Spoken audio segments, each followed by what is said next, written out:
Fala rapaziada, estamos de volta aqui com o nosso canal. No vídeo de hoje nós vamos fazer uma seleção dos jogadores que são melhores e mais importantes para as suas seleções dos seus países do que nos clubes.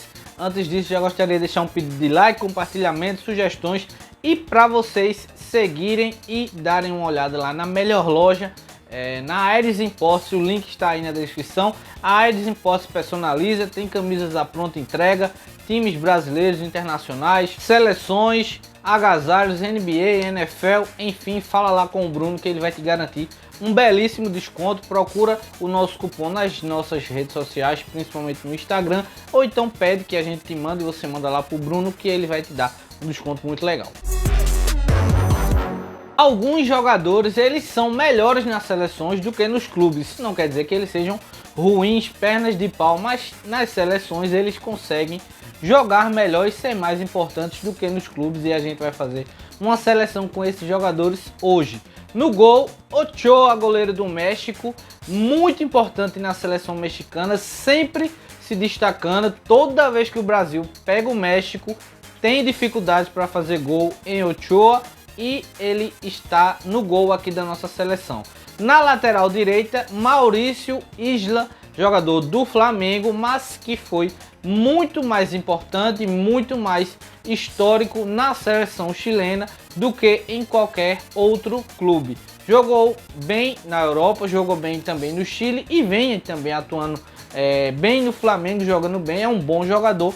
Porém, na seleção chilena ele destoa. Na seleção chilena ele é muito mais jogador, muito mais importante, ídolo da torcida chilena. Na zaga, o português Bruno Alves chegou a ser capitão várias vezes pela seleção. Disputou a Copa do Mundo, Eurocopa, eliminatórias, muito importante. Tem muitos jogos pela seleção portuguesa, mas nos clubes não tem tanta relevância assim, não tem tanta importância, né? Na seleção ele acabou sendo um jogador muito mais importante e ficou muito mais marcado do que nos clubes. O seu companheiro de zaga, Benatia, capitão da seleção do Marrocos. Óbvio que um jogador do nível de Benatia, né, que passou por vários clubes importantes, Juventus, Bayern de Munique, ele acaba sendo muito importante para uma seleção pequena, uma seleção de baixo nível como é a do Marrocos, e ficou muito marcado, né, por conta disso. Capitão, mais de 10 anos, né, jogando na seleção. Porém, nos clubes não teve tanta relevância assim, sempre foi um reserva ou um titular pouco utilizado ali, não sendo tão marcante nos clubes como ele foi na seleção.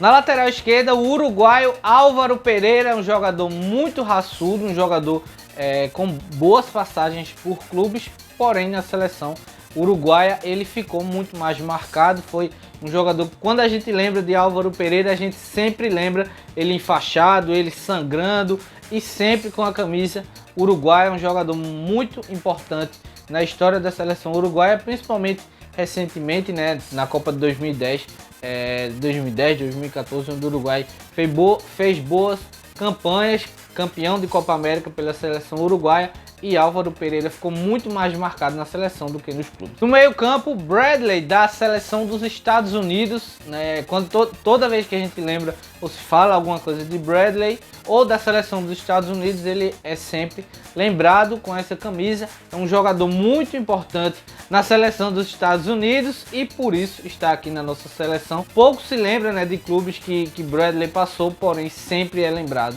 na seleção dos Estados Unidos. O seu companheiro ali no meio campo, né, o segundo volante, Herrera, atualmente jogador do Atlético de Madrid, também passou pelo Porto, porém ele é muito mais lembrado na seleção mexicana, jogador que foi capitão algumas vezes, campeão de Copa Ouro, campeão de outras competições pela seleção do México, disputou Copa do Mundo, disputou várias competições importantes e por isso é muito mais lembrado na seleção mexicana do que nos clubes. Para fechar o meio campo, meia de ligação, camisa 10, o craque do time, James Rodrigues. Não é que ele seja um jogador ruim nos clubes, teve boas passagens por Banfield, Porto, Mônaco, Real Madrid, Bayern de Munique também jogou bem e atualmente está jogando muita bola no Everton. Porém, ele é um jogador que é muito lembrado na seleção, um jogador capaz de ser artilheiro de Copa do Mundo. Teve gol mais bonito da Copa do Mundo 2014 pela seleção da Colômbia, também fez outros gols em Copa do Mundo, né? James Rodrigues tem uma história, uma identificação muito grande pela seleção colombiana, muito maior do que nos clubes, apesar de James também ser um jogador muito importante nos clubes onde passou. No ataque, Shaqiri da seleção suíça, um jogador que leva essa seleção suíça muito forte, né, por onde ele passa, acaba sendo o grande destaque da seleção suíça, porém nos clubes ele não tem um grande destaque, acabou sendo um pouco relevante no Liverpool, também passou por Stoke City e outras equipes no Bayern de Munique, né? O clube que ele acabou sendo mais importante foi realmente o Stoke City, não teve grandes passagens por outros clubes, né? E por isso acaba sendo muito mais lembrado e acaba sendo um jogador que ele é melhor na seleção suíça do que foi nos seus clubes. O centroavante dessa nossa equipe é Eduardo Vargas, do Chile, um jogador que na seleção chilena é muito importante, um ídolo, jogando ao lado de Alex Sánchez.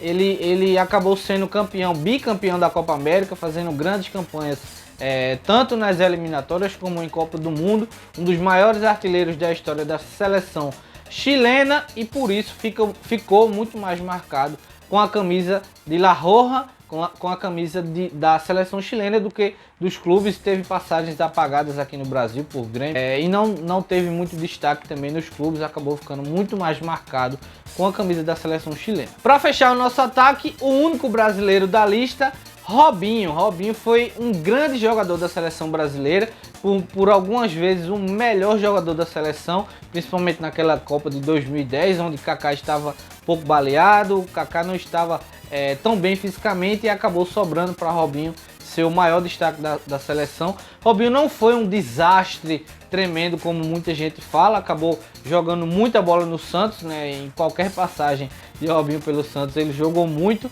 acabou sendo importante no Real Madrid, campeão espanhol, tendo grandes números, né? Bons números de gols e assistências, jogou muito também no Real Madrid, grande passagem pelo Milan, lembrando que no último título do Milan no campeonato italiano, o Robinho era titular, um dos jogadores mais importantes, e na seleção também acabou sendo campeão de Copa América, campeão de Copa das Confederações, fazendo gols importantes em Copa do Mundo. Talvez em 2006, se tivesse sido titular, a seleção tivesse tido um outro rumo.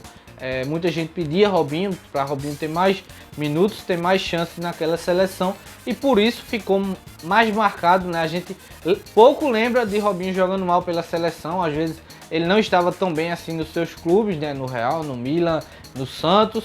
Quando ia para a seleção, Robinho jogava muita bola, teve uma época muito boa com Dunga, principalmente na seleção, e por isso ficou aqui marcado como um jogador que jogava melhor na seleção do que no clube. Algumas menções honrosas, né? Romero, goleiro da seleção argentina, também teve pouco destaque nos clubes, mas na seleção pegava muito.